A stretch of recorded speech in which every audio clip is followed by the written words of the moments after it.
हर खबर कुछ कहती है, सिर्फ उतना नहीं जितना हम समझते हैं, उससे कहीं ज्यादा, उससे कहीं आगे। तो मैं अमित मिश्रा आपके लिए लेकर आया हूं न्यूज इनसाइट, यानी खबरों की वो नजर जहां कोई भी एंगल छूट ना जाए। आज न्यूज इनसाइट में हम बात करेंगे देश के विकास में जिनका योगदान सबसे ज्यादा है और जिनकी सर्विस सबसे ज्यादा है, जो सर्विस को सेवा नहीं मौका समझते हैं। उनका विश्लेषण करेंगे और उनके काम की चर्चा करेंगे। दूसरी खबर भीषण गर्मी की है, जिसके तहत पूरे एशिया में कूलर और एसी फेल हो गया है। और तीसरी बड़ी खबर है कॉरपोरेट हसल कल्चर कैसे लोगों को बीमार कर रहा है। इसका भी विश्लेषण करेंगे हम और बताएंगे कि ये आखिर अच्छा है तो कैसे इसमें खामियां भी हैं। तो आज न्यूज इनसाइट में विश्लेषण उस खबर की जिसको लेकर आपको मैंने पहले ही बताया।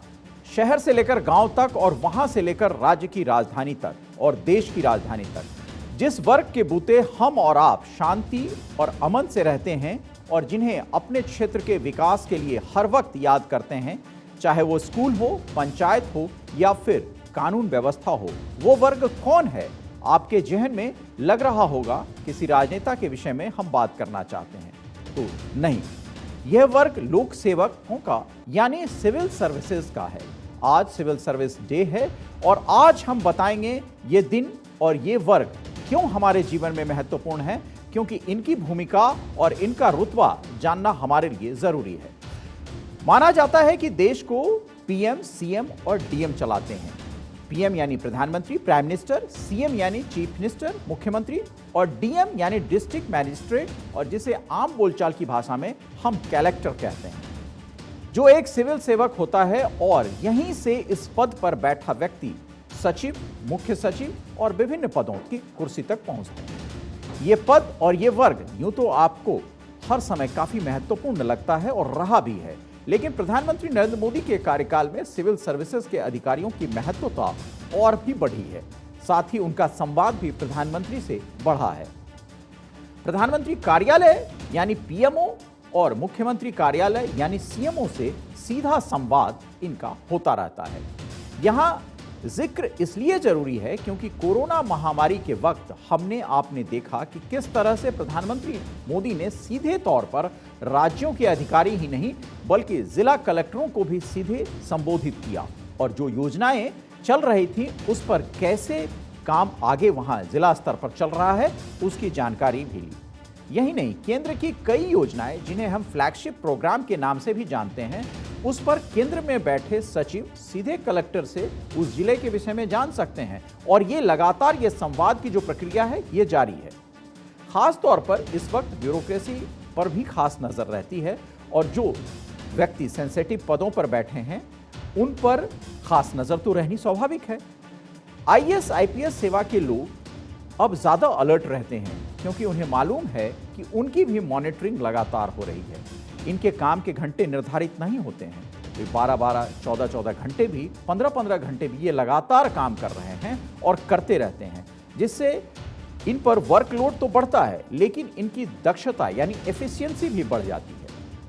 कुछ दिन पहले तक ये नजरिया बन गया था कि मंत्री और अधिकारी के बीच कोई ना कोई साठगांठ होती है और कई फाइलें क्लियर हो जाती हैं, लेकिन अब सीधे तौर पर उस विषय में पीएमओ और चीफ सेक्रेटरी और प्रिंसिपल सेक्रेटरी भी मातहत सचिव से बात करते हैं, तो इससे एक ट्रांसपेरेंसी अपने आप बनती है और राज्य और केंद्र के बीच भी एक बेहतर संबंध बनता है। यानी अगर चीफ सेक्रेटरी भारत सरकार बात कर रहे हो राज्य के चीफ सेक्रेटरी या होम सेक्रेटरी से, तो उन दोनों के बीच जो संवाद है उससे एक ट्रांसपेरेंसी और राज्य और केंद्र के बीच जो संबंध है वो भी बेहतर होता है। कई योजनाएं बेहतर तरीके से कारगर भी होती हैं। मौजूदा समय में कई बड़े सिविल सर्वेंट्स खास तौर पर केंद्र में यानी दिल्ली में जो पदस्थापित हैं, उत्तर प्रदेश में, राजस्थान में, गुजरात में और महाराष्ट्र में, ऐसे लगभग देश के तमाम हिस्सों में जो ब्यूरोक्रेट्स सिविल सर्विसेज से जुड़े हैं वो काफी बेहतर तरीके से अपने काम को अंजाम दे रहे हैं और राज्य और केंद्र के बीच जो रिश्ता है उसको बाखूबी निभा रहे हैं। साथ ही जो फ्लैगशिप प्रोग्राम है प्रधानमंत्री और केंद्र सरकार की तरफ से चलाए जा रहे हैं उसको राज्यों में कैसे सतत सुचारू तरीके से रखा जाए और केंद्र में जो सचिव निहित मंत्रालयों में काम कर रहे हैं वो अपने मंत्रालयों की विकास और उस फ्लैगशिप प्रोग्राम को कैसे उससे जोड़ते हैं उसकी जानकारी लगातार अपने ऊपर के अधिकारी को दे रहे हैं। तो इससे एक बेहतर संवाद और बेहतर रिश्ता भी बनता जा रहा है। अब आपको बताते हैं कि आखिर इस पद का गठन कैसे हुआ और इसका इतिहास क्या है, क्योंकि यह जानना जरूरी है। आपने आज के समय में कलेक्टर, एसपी और तमाम वो ब्यूरोक्रेसी देखी जो सिविल सर्विसेज से जुड़े हैं और जो अभी देश और राज्य के तमाम विकास के कामों और नीतियों पर फैसले लेते हैं। लेकिन इसका इतिहास जानना इसलिए जरूरी है कि आपके मन में यह सवाल हो रहा होगा कि आखिर कब इसका गठन हुआ। तो जानते हैं, 18वीं शताब्दी के अंत में बंगाल के गवर्नर जनरल वॉरेन हेस्टिंग्स ने सुपरवाइजर के नाम से एक पद का सृजन किया। बाद में इसी पद को बदलकर कलेक्टर कर दिया गया था। नाम कलेक्टर करने की मुख्य वजह शायद ये रही होगी कि उस समय इस पद पर बैठे व्यक्ति का काम मुख्य तौर पर रेवेन्यू कलेक्शन का होता था, इसलिए इसे कलेक्टर का नाम दिया गया। यानी कलेक्शन है तो कलेक्टर है। लेकिन समय बदला और यह पद भारत में बहुत महत्वपूर्ण हो गया। इतना महत्वपूर्ण कि भारत की आजादी से कुछ समय पहले भारत के सेकेंड लास्ट वाइसरॉय वेबरेल ने कहा था कि ब्रिटिशर्स के भारत से चले जाने के बाद उनकी और कुछ धरोहर भारत में रहे या न रहे, कलेक्टर का पद जरूर रहेगा। आजादी के 75 साल बाद भी इस पद का क्रेज कम नहीं हुआ। कॉर्पोरेट कल्चर आने के बाद भी ज्यादातर छात्र यूपीएससी की कड़ी परीक्षा को पास कर कलेक्टर और एसपी बनने का सपना देखते हैं। इस पद के लिए अंग्रेजों ने भारतीयों को खुद तैयार करने और साबित करने के लिए एक परीक्षा रखी थी। उस वक्त परीक्षा लंदन में हुआ करती थी। पहले विश्व युद्ध के बाद साल 1922 में सिविल सर्विसेज परीक्षा की शुरुआत हुई। भारत में जो परीक्षा आयोजित की गई थी, यानी पहली परीक्षा 1922 में भारत में आयोजित की गई। ये सबसे इलाहाबाद, जो अब प्रयागराज के नाम से जाना जाता है, वहां सबसे पहली परीक्षा आयोजित की गई। फिर इसके बाद 1935 में संघीय लोक सेवा आयोग यूपीएससी के गठन के बाद यह परीक्षा दिल्ली में करवाई जाने लगी। भारतीय संविधान के अनुसार साल 1950 में संघीय लोक सेवा आयोग को संघ लोक सेवा आयोग के रूप में स्थापित किया गया। इसके बाद ही हर साल इस परीक्षा का आयोजन किया जाने लगा। देश की सबसे मुश्किल परीक्षाओं में से यह परीक्षा एक है और हर 10-15 लाख अभ्यर्थी इसमें हर साल बैठते हैं। आज सिविल सर्विसेज डे के मौके पर दिल्ली के विज्ञान भवन में एक कार्यक्रम का आयोजन किया गया, जिसमें सिविल सेवकों को प्रधानमंत्री नरेंद्र मोदी ने संबोधित किया। उन्होंने कहा कि इस साल का सिविल सर्विसेज डे बहुत ज्यादा महत्वपूर्ण है। यह ऐसा समय है जब देश ने अपनी आजादी के 75 वर्ष पूर्ण किए हैं। पीएम मोदी ने क्या कुछ कहा, आइए पहले आपको वो सुनवाते हैं। हेड ऑफ द गवर्नमेंट रहते हुए मुझे 20 साल से भी ज्यादा समय हो चुका है। आप में से कई लोग बरसों से मेरे साथ काम कर रहे हैं और मैं तो कहूंगा मेरा सौभाग्य है कि आप जैसे साथियों के साथ मुझे काम करने का अवसर मिला है। आप जानते हैं कि मैंने हमेशा कैपेसिटी बिल्डिंग पर कितना जोर दिया है। मुझे खुशी है कि आज आप सब सिविल सर्वेंट के बीच मिशन कर्मयोगी एक बड़ा अभियान बन चुका है। मिशन कर्मयोगी का मकसद है सिविल सर्वेंट्स के फुल पोटेंशियल का उपयोग करना। कैपेसिटी बिल्डिंग कमीशन इस अभियान को पूरी मजबूती से आगे बढ़ा रहा है। तो सिविल सर्विसेज डे पर आप सुन रहे थे प्रधानमंत्री मोदी को, जो ये बता रहे थे कि कैसे मिशन कर्मयोगी सफल होगा और उसकी प्रेरणा भी सिविल सर्विसेज को देते हुए। खैर, अब ये जानने की कोशिश हम करेंगे कि 21 अप्रैल की ही तारीख सिविल सर्विसेज डे के लिए क्यों चुनी गई। इसके बारे में भी आपको विस्तार से बताते हैं और ये भी बता देते हैं कि ये तारीख क्यों महत्वपूर्ण है। ये तारीख चुने जाने का कारण क्या है? इसका कारण यह है कि 21 अप्रैल 1947 को सरदार वल्लभ भाई पटेल ने मेटकॉफ हाउस में स्वतंत्र भारत के सिविल सेवकों के पहले बैच को संबोधित किया था। सरदार पटेल ने अपने प्रेरक भाषण में तब कहा था कि सिविल सेवकों को भारत का स्टील फ्रेम कहा जाना चाहिए। अंग्रेजी में दिए अपने भाषण में सरदार पटेल ने उस दिन भारतीय सिविल सर्विसेज के पूरी तरह से भारत और भारतीयों के हाथ में आने, उनसे उत्पन्न होने वाले बदलावों, डिसिप्लिन, डिग्निटी, इंटीग्रिटी, इनकरप्टिबिलिटी और सिविल सर्वेंट्स के राजनीति से दूर रहने जैसे गुणों पर बहुत जोर दिया था। सरदार पटेल की ब्यूरोक्रेसी से 5 बड़ी अपेक्षाएं थी, उसके बारे में भी हम आपको बता देते हैं। पहली अपेक्षा जो सरदार पटेल की थी, राजनीति से दूर रहें, यानी पॉलिटिकल न्यूट्रलिटी। सरदार पटेल ने लोक सेवकों को हिदायत दी थी कि पॉलिटिकल न्यूट्रलिटी बेहद आवश्यक होगी अगर लंबे समय तक स्टील फ्रेम को जिंदा रखना है तो, क्योंकि हर तरह के दबाव ब्यूरोक्रेट पर आते हैं। दूसरा, भ्रष्टाचार से दूरी, अर्थात भ्रष्टाचार में लिप्त न होना। ये सब जानते हैं कि कितना भ्रष्टाचार किस स्तर पर फैला हुआ है और भ्रष्टाचार खास तौर से नौकरशाहों के ऊपर हावी ना हो जाए, जिसके मुख्य कारण हो सकते हैं सिविल सेवा के रसूखदार पदों का राजनीतिक तौर पर पुरस्कार के रूप में उपयोग किया जाना, निजी क्षेत्र की तुलना में सिविल सेवकों को कम वेतन मिलना, लाल फीताशाही और चुनौती रहित सत्ता की औपनिवेशिक विरासत। और पांचवां, भ्रष्टाचार कानूनों का कमजोर प्रवर्तन, साहबों वाली मानसिकता, फेडरल साहेब माइंडसेट। सरदार पटेल इस खतरे से वाकिफ थे। उन्हें चिंता थी कि कहीं ऐसा न हो जाए कि गोरे चले जाएं लेकिन भूरे साहब आ जाएं। भारत में सिविल सेवाओं की जड़ें ब्रिटिश काल में देखी जा सकती हैं। 1757 में बैटल ऑफ पलासी में जीत के बाद ईस्ट इंडिया कंपनी के हाथों में बंगाल की दीवानी आई। उसे एडमिनिस्ट्रेटिव ऑफिसर्स की आवश्यकता महसूस हुई। इसी क्रम में आगे 1898 में भारतीय सिविल सेवा आईसीएस की स्थापना की जाती है। पहले केवल ब्रिटिशर्स को इस पदों पर चुना जाता था, फिर धीरे धीरे भारतीयों की संख्या बढ़ती गई। आईसीएस भारत में ब्रिटिश प्रशासन की रीढ़ थी।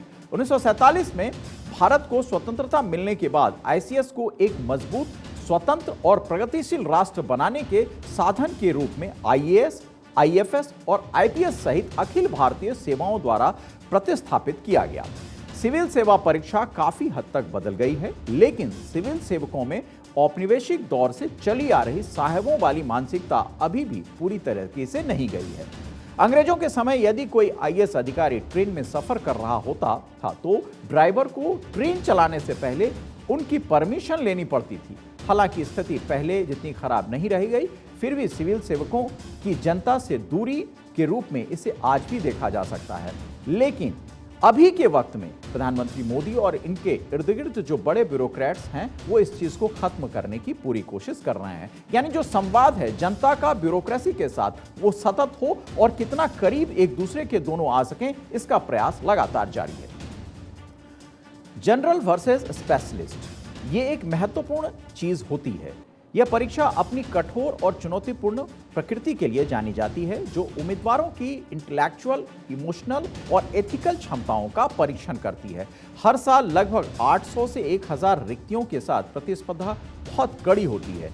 यूपीएससी की वार्षिक रिपोर्ट बताती है कि औसतन हर साल फाइनल मेरिट लिस्ट में 60% इंजीनियर होते हैं। शुरू से सिविल सेवा परीक्षाएं प्रकृति में जनरलाइज्ड रही, अर्थात उम्मीदवारों का चयन सामान्य विषयों जैसे इतिहास, भूगोल, अर्थशास्त्र, राजनीति शास्त्र के आधार पर किया जाता था। किंतु सेवा के कई क्षेत्रों में जैसे चिकित्सा, इंजीनियरिंग, इंफॉर्मेशन टेक्नोलॉजी, इंफ्रास्ट्रक्चर, निर्माण आदि में इन विषयों के स्पेशलिस्ट लोगों की आवश्यकता होती है। इसी बात ने सिविल सेवा में सेलेक्ट होने वाले उम्मीदवारों के जनरलाइज्ड वर्सेस स्पेशलिस्ट बहस को जन्म दिया। बदलते वक्त के साथ टेक्नोलॉजी की training, changing times and cutting edges technology, ये एक बहुत बड़ा सवाल, चिंता का विषय बना। सिविल सेवाओं में सफलता के लिए न केवल कड़ी मेहनत और समर्पण की आवश्यकता होती है, बल्कि नॉलेज, थिंकिंग स्किल्स और लीडरशिप के गुणों की भी आवश्यकता होती है। जनरलाइज्ड अप्रोच के कारण अधिकतर आईएएस अधिकारी टेक्नोलॉजी के साथ उतने फ्रेंडली नहीं होते, इसलिए नई नई उभरती टेक्नोलॉजी जैसे आर्टिफिशियल इंटेलिजेंस, मशीन लर्निंग इत्यादि की ट्रेनिंग आईएएस ऑफिसर को दिया जाता है और यह जरूरी हो गया है। यानी आईएएस और आईपीएस ऑफिसर कैसे इससे अपने आप को इंटरकनेक्ट करें, उसके लिए जरूरी है कि उन्हें उस ट्रेनिंग से गुजरना पड़े और अब यह ट्रेनिंग मैंडेटरी होती जा रही है। कुल मिलाकर कह सकते हैं कि पेशेवर और व्यक्तिगत विकास के अलावा सिविल सेवाएं अत्यधिक शक्ति और अधिकार भी प्रदान करती है। यह शक्ति बड़ी जिम्मेदारी के साथ आती है और सिविल सेवकों से अपेक्षा की जाती है कि वे इसे निष्पक्षता और जवाबदेही के साथ प्रयोग करें। ये तो हुई बात सिविल सेवा दिवस और भारत के पहले गृह मंत्री सरदार पटेल की ब्यूरोक्रेसी से अपेक्षाओं की बात। अब आपको यह भी बता दें कि आज ही के दिन 21 अप्रैल 1947 को अखिल भारतीय सेवाओं का उद्घाटन सरदार वल्लभ भाई पटेल ने किया था। लेकिन पहला समारोह 21 अप्रैल 2006 में दिल्ली के विज्ञान भवन में आयोजित किया गया और उसी के बाद से हर साल 21 अप्रैल को नेशनल सिविल सर्विसेज डे के रूप में मनाया जाने लगा, जो उन लोक सेवकों को समर्पित है जो कि देश की प्रगति के लिए कार्य करते हैं, साथ ही नीतियों के निर्माण में अपनी महत्वपूर्ण भूमिका अदा करते हैं। अब आपको बताते हैं कि सिविल सर्विसेज का नाम कब कब बदला गया। ईस्ट इंडिया कंपनी के अंत के बाद 1886 में सीसीएस का नाम बदलकर इंपीरियल सिविल सर्विसेज कर दिया गया। यह ब्रिटिश क्राउन के अधीन था। बाद में उसी साल एशियन आयोग द्वारा यह घोषणा की गई कि भारतीयों को भी सार्वजनिक सेवाओं में रोजगार दिया जाना चाहिए। इस प्रकार इंपीरियल सिविल सर्विसेज को तब भारतीय सिविल सेवा का नाम दिया गया था। भारत के इतिहास में पहली बार भारतीय सिविल सेवा परीक्षा का आयोजन वर्ष 1922 में किया गया था। 1 अक्टूबर 1926 को सर रॉस बॉर्कर की अध्यक्षता में भारत के लोक सेवा आयोग की स्थापना की गई थी। 1924 में अखिल भारतीय सेवाओं का नाम बदलकर सेंट्रल सुपीरियर सर्विसेज कर दिया गया था। चूंकि 1939 के बाद यूरोपीय लोगों की उपलब्धता कम हो गई, इसलिए सेवा में भारतीयों की संख्या में वृद्धि हुई। 1947 के बाद भारतीय सिविल सेवा भारतीय प्रशासनिक सेवा आईएएस बन गई। भारत में आईएएस अधिकारी बनने वाले पहले व्यक्ति सत्येंद्र नाथ टैगोर थे। सत्येंद्र नाथ टैगोर रविंद्रनाथ टैगोर के ही भाई थे। मौजूदा समय में सिविल सेवा में भारतीय प्रशासनिक सेवा आईएएस, भारतीय पुलिस सेवा आईपीएस और भारतीय विदेश सेवा आईएफएस और अखिल भारतीय सेवाओं और केंद्रीय सेवा समूह ए और बी के लिए भारत में कई सारे विद्यार्थी परीक्षा देते हैं। ये सभी परीक्षाएं भारतीय लोक सेवा आयोग के तहत आती हैं। सिविल सेवाएं आर्थिक और सामाजिक क्षेत्रों में भारत के विकास की गाथा का भी हिस्सा है। आजादी के बाद के 75 वर्षों तक भारतीय नौकरशाही ने देश की घोर गरीबी, आर्थिक अस्थिरता और सांप्रदायिक मतभेदों के बावजूद असाधारण कामयाबी हासिल की है। सिविल सेवकों ने नियमों से बंधे हुए बेहतरीन काम किए हैं। सिविल सेवा दिवस के मौके पर प्रशासन में उत्कृष्टता के लिए प्रधानमंत्री पुरस्कार भी प्रदान किए जाते हैं। इन्हें आम नागरिकों के कल्याण के लिए केंद्र और राज्य सरकारों के जिलों और संगठनों द्वारा किए गए असाधारण और अभिनव कार्यों को मान्यता देने की दृष्टि से स्थापित किया गया है। 4 चिन्हित कार्यक्रमों के लिए 8 पुरस्कार तय किए गए हैं। अब वो आपको 4 चिन्हित प्राथमिकता वाले कार्यक्रमों के बारे में भी हम बता देते हैं। हर घर जल योजना के माध्यम से स्वच्छ जल को बढ़ावा, हेल्थ एंड वेलनेस सेंटर के माध्यम से स्वस्थ भारत को बढ़ावा, समग्र शिक्षा के माध्यम से एक समान और समावेशी कक्षा के वातावरण के साथ गुणवत्तापूर्ण शिक्षा को बढ़ावा, आकांक्षी जिला कार्यक्रम के माध्यम से समग्र विकास संतृप्ति दृष्टिकोण पर विशेष ध्यान देने के साथ समग्र प्रगति में किए गए अनुकरणीय कार्यों के लिए पुरस्कार दिए जाते हैं। पुरस्कार स्वरूप सिविल सेवकों को एक पदक, स्क्रॉल और 1 लाख रुपए की नगद राशि दी जाती है। वहीं एक ग्रुप के मामले में कुल पुरस्कार राशि 5 लाख रुपए तक तय की गई है, जिसमें प्रति व्यक्ति अधिकतम 1 लाख रुपए मिलते हैं। एक संगठन के लिए नगद राशि 5 लाख रुपए तक सीमित है। देश की प्रगति में सिविल सेवकों का काफी अहम रोल है। एक बार पीएम मोदी ने सिविल सेवकों की भूमिका को लेकर कहा था कि प्रधानमंत्री, मुख्यमंत्री एक टीम है, कैबिनेट मंत्री और राज्य मंत्री अन्य दल हैं, केंद्र और राज्यों में सिविल सेवकों का एक और टीम है। यही एकमात्र तरीका है जिससे हम भारत का सफलतापूर्वक विकास कर सकते हैं।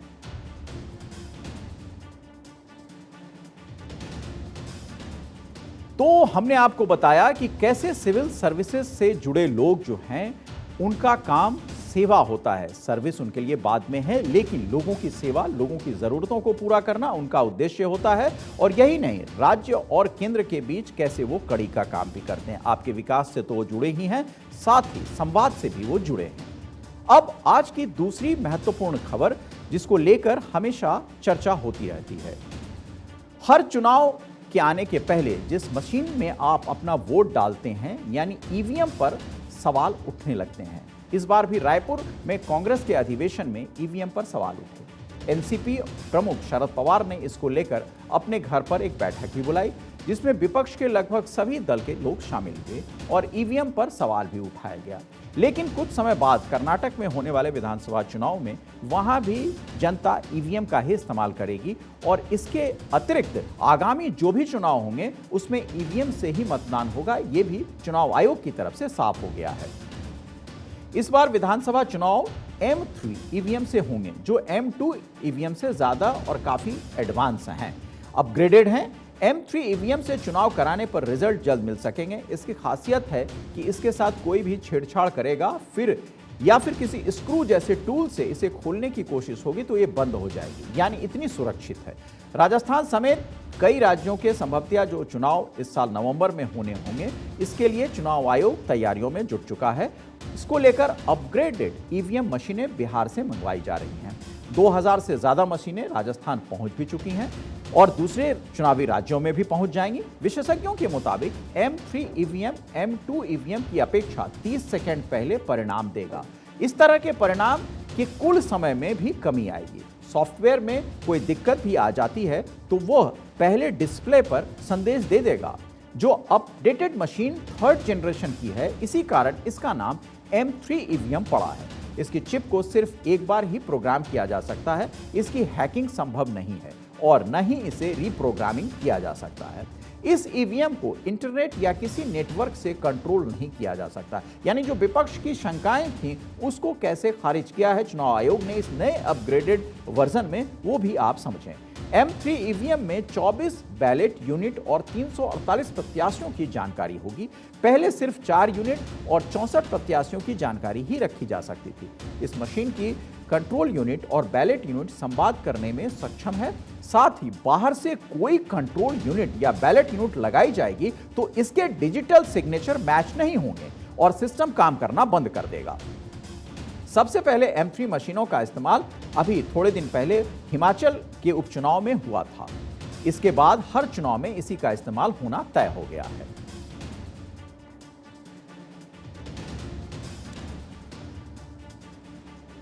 तो ईवीएम को लेकर जो भी शंकाएं आपके हमारे मन में हैं और थीं और राजनीतिक दलों को जो भी शंकाएं उस पर है, उसका समाधान चुनाव आयोग ने M3 वर्जन के जरिए करने की पूरी कोशिश की है और अब जो भी चुनाव होंगे वो M3 वर्जन से होंगे और जो भी शंकाएं हैं उसको निर्मूल बताया है चुनाव आयोग ने।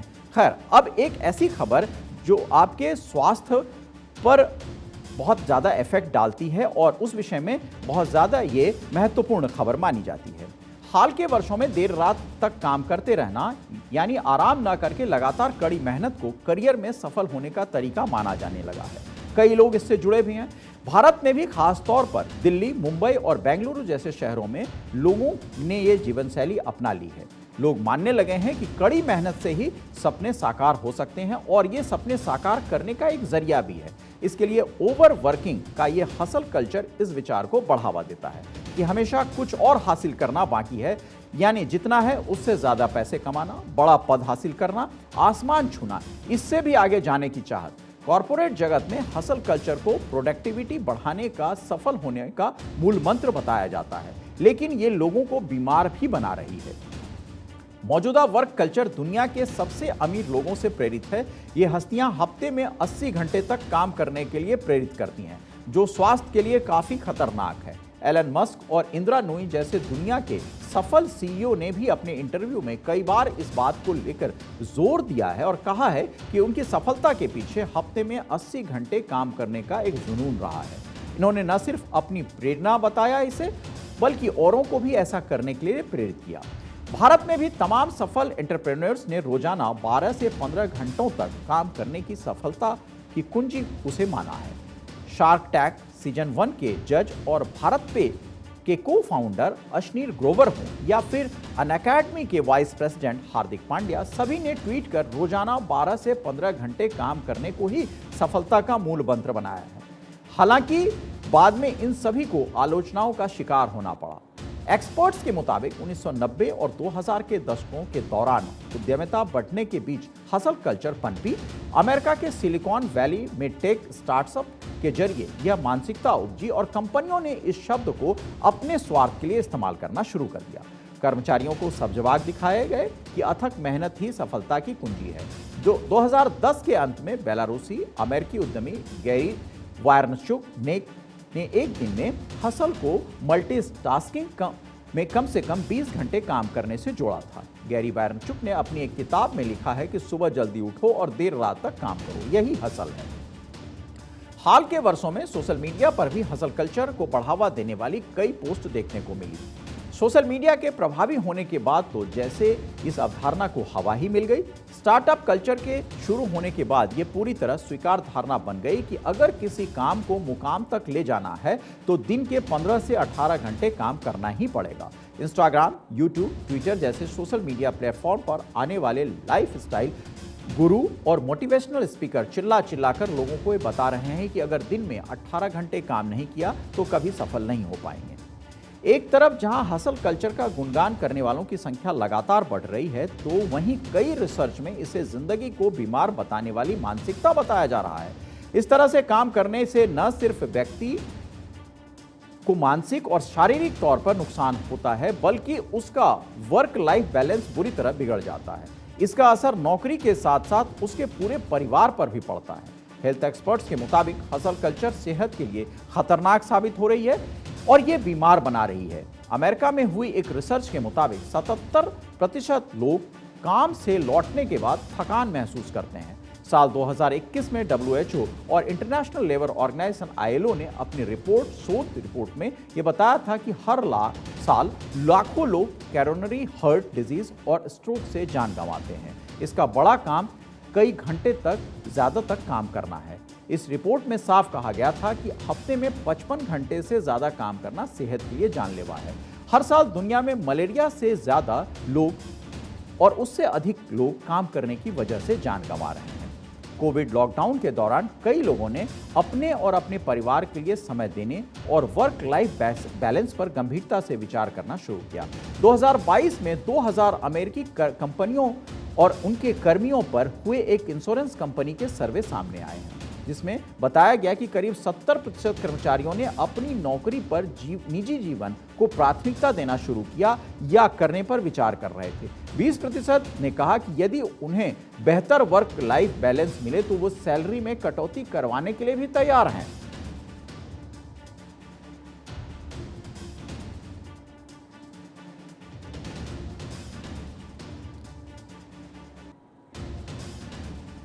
बात करेंगे चीन के उस कारनामे की जो वो छुप छुप कर अंजाम तक पहुंचा रहा है और अब दुनिया चीन के इस कारनामे को जान चुकी है, जिसके बाद अब सतर्कता बरती जा रही है और हर देश चीन को लेकर चौकन्ना हो गए हैं। चीन दुनिया के कई देशों में गुप्त विदेशी पुलिस स्टेशन चला रहा है। इस बात का खुलासा अमेरिकी खुफिया एजेंसी यानी FBI ने किया है। FBI ने न्यूयॉर्क के मैनहट्टन में ऐसा ही पुलिस स्टेशन चलाने के आरोप में 2 लोगों को गिरफ्तार भी किया है, जो मूल रूप से अमेरिकी नागरिक हैं। आरोप है कि यह सब कुछ चीनी अधिकारियों की शह पे चल रहा था। अमेरिका के न्याय विभाग ने कहा है कि इस तरह की गिरफ्तारी दुनिया में पहली है। जानकारी यह भी मिली है कि 61 साल के लियू जियागुआंग और 59 साल के चेन जिनपिंग ने 2022 में की शुरुआत में मैनहट्टन के चाइना टाउन में गुप्त पुलिस चौकी खोली थी। इन चौकियों पर असली पुलिस अधिकारी कार्यरत नहीं होते।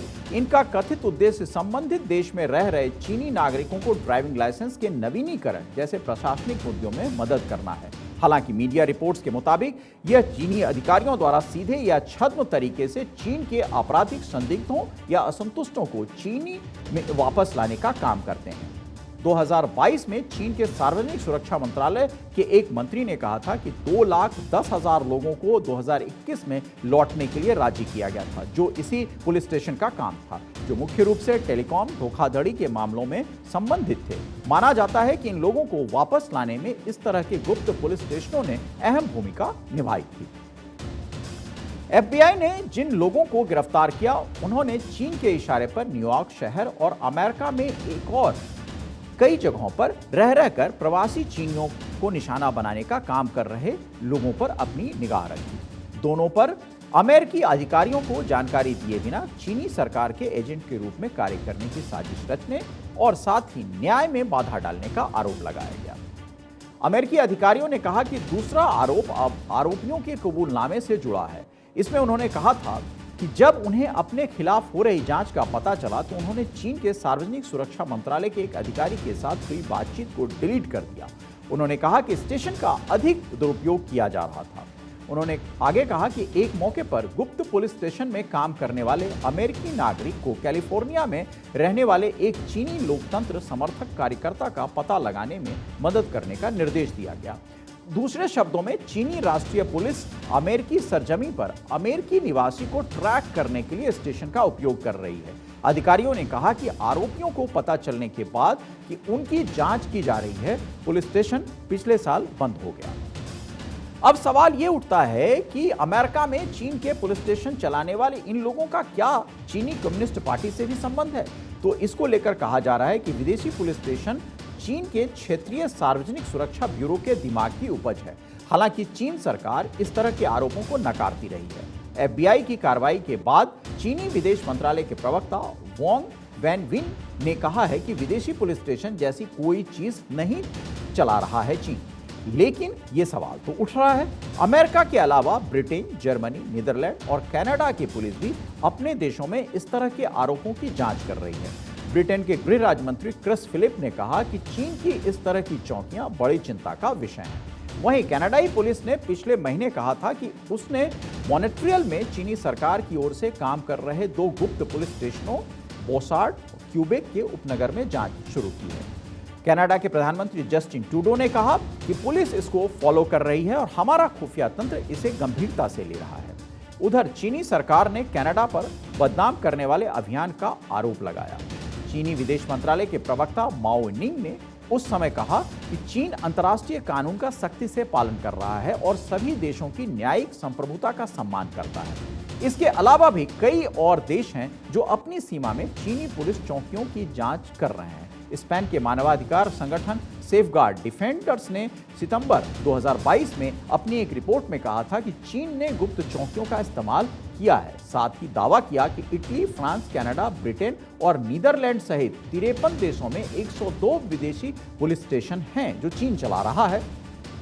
चीन पर पहली बार इस तरह के आरोप 2016 में लगे थे, जब नॉनचोंग और वेंचोंग के सार्वजनिक सुरक्षा ब्यूरो ने विदेशों में पायलट को लॉन्च करना शुरू किया था। उसके बाद 2018 में किंगटियन अधिकारियों की ओर से इसी तरह की पहल की गई। इस खबर के आने के बाद दुनिया के सामने चीन की पोल खुल रही है। चीन किस तरह दुनिया के दूसरे देशों में अपनी पुलिस चौकी यानी खुफिया कारोबार को अंजाम देकर उस देश की महत्वपूर्ण सूचनाएं अपने देश को कैसे भेज रही है। चूंकि चीन ये पुलिस चौकी कई महत्वपूर्ण शहरों में बना रहा है, उस देश की गतिविधियों और खास तौर पर राजनीतिक और आर्थिक नीतियों की कई जानकारी जो बेहद गोपनीय होती हैं, उसको जानना और उसे चीन के खुफिया विभाग के पास भेजना इनका प्रमुख काम है। इस खबर के आने के बाद भारतीय खुफिया एजेंसी भी काफी सतर्क है और ऐसे सारे चीनी कारनामों को काफी गंभीरता से ले रही है और उस पर नजर भी बनाए हुए है।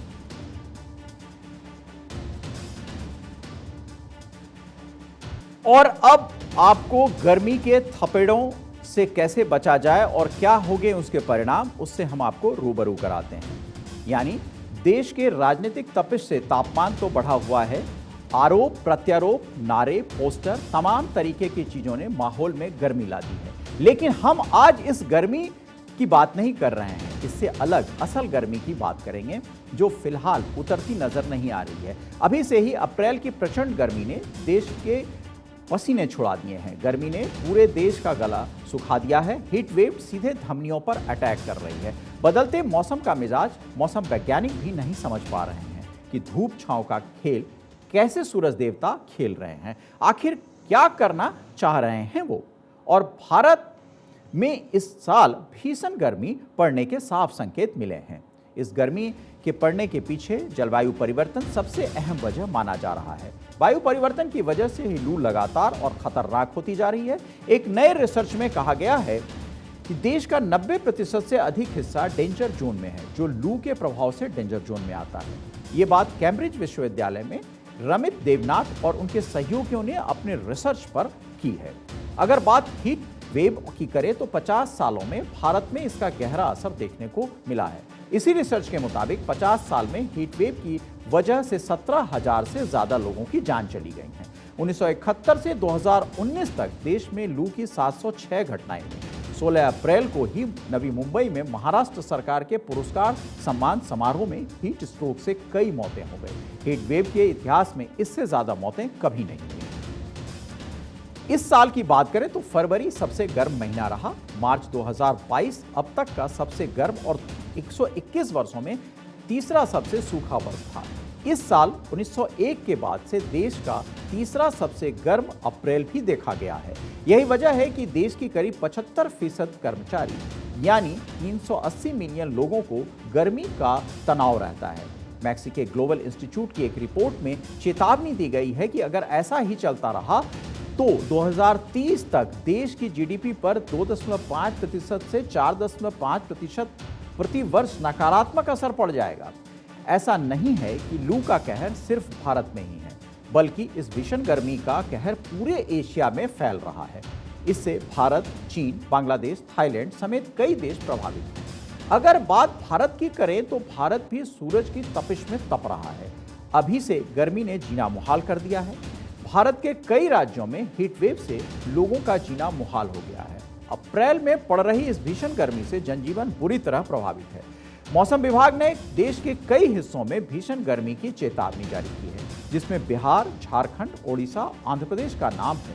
इस चेतावनी में पश्चिम बंगाल के कुछ हिस्सों में भी भीषण गर्मी की चेतावनी जारी की गई है। पश्चिम बंगाल समेत कई राज्यों में स्कूल बंद करने की घोषणा भी कर दी गई है। उत्तर और पूर्वी भारत के 6 शहर में तापमान 44 डिग्री सेल्सियस से ऊपर जा चुका है। तो उधर चीन का भी गर्मी से पारा लाल हो गया है। चीन मीडिया के मुताबिक अप्रैल में रिकॉर्ड तापमान दर्ज किया गया है। चेंगडू, झोंगजियांग, नांगचिन, हांगझो में रिकॉर्ड तापमान दर्ज किया गया है।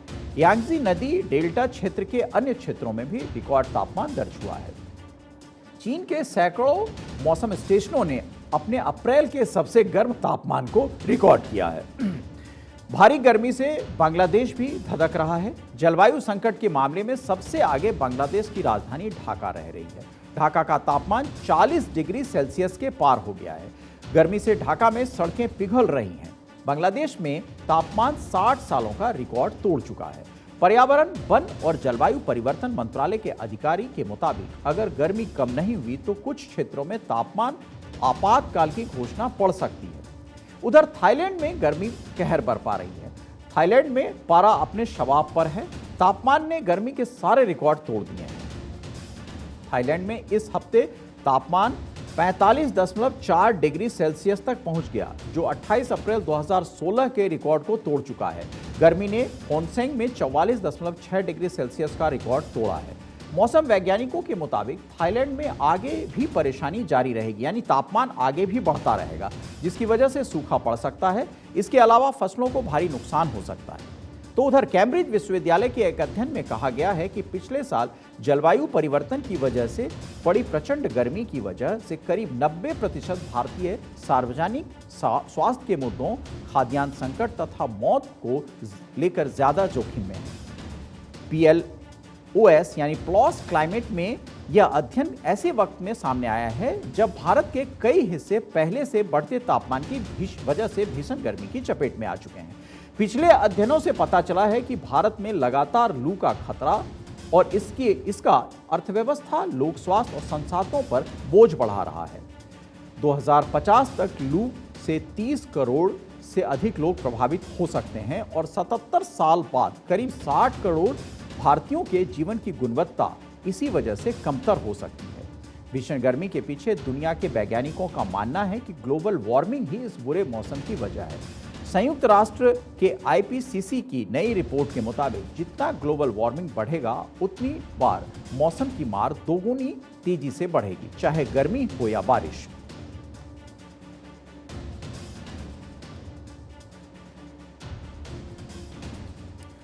तो गर्मी को लेकर हम और आप दोनों परेशान हैं, क्योंकि सारे कूलर और AC जो हैं वो फेल होते जा रहे हैं और इसकी वजह हम लोग खुद भी हो सकते हैं, क्योंकि जिस तरह से जंगलों का काटना, व्यर्थ पानी पर अंकुश न लगाना, यानी जो बरसाती पानी होता है उसको हम सुरक्षित नहीं रख पाते हैं। तो ये तमाम ऐसी वजह हैं जो पर्यावरण से जुड़ी हैं और पर्यावरण जब तक आपके सुविधा के अनुसार नहीं आप उसको बना सकते हैं तब आप मौसम की माल झेलने के लिए खुद तैयार रहें। यानी इस गर्मी को भी हमने नियंत्रण दिया है और वो न्योता हमारी तरफ से ही जाता है। खैर,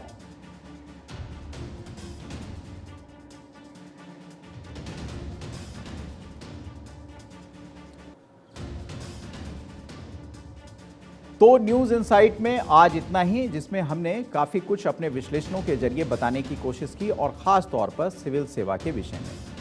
तो आज हमें दीजिए इजाजत। आपका मार्गदर्शन हमें मिलता रहे, इसी उम्मीद के साथ हम आपसे जुड़े रहेंगे।